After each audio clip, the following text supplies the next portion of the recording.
আলুর তরকারি রান্না করছি। ছোট ছোট করে আলু কেটে নিয়েছি। আলুটা ভাজা হয়ে গেছে। আলু ভেজে নিয়ে মশলা দিয়ে দিয়েছি। আদা, রসুন, কাঁচা লঙ্কা, পাকা লঙ্কা, পেঁয়াজ সব কিছু দিয়ে বেটে নিয়েছি। মশলাটা দিয়ে দিয়েছি। মশলা দিয়ে এখন একটু কষিয়ে নেব। অল্প কিছু মটরশুঁটি দিয়ে দিয়েছি। ভালো করে কষিয়ে নেব। এই মটরশুঁটি দিয়ে এখন নতুন আলু রান্না করলে খেতে দুর্দান্ত লাগে।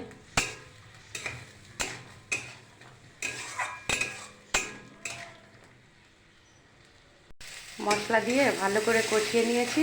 দিয়ে দেবো জল।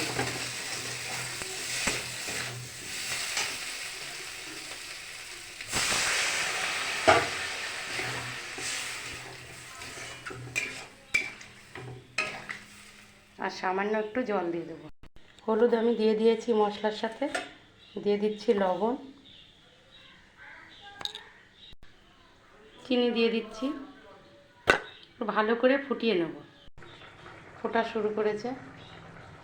আমি একেবারে জলটা শুকিয়ে নেব। হয়ে গেছে। দিয়ে দিচ্ছি গরম মশলা।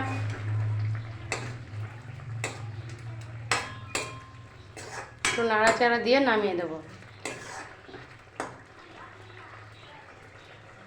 আলু আর মটরশুঁটি দিয়ে রান্নাটা তোমাদের কেমন লাগলো অবশ্যই কমেন্ট করে জানিও।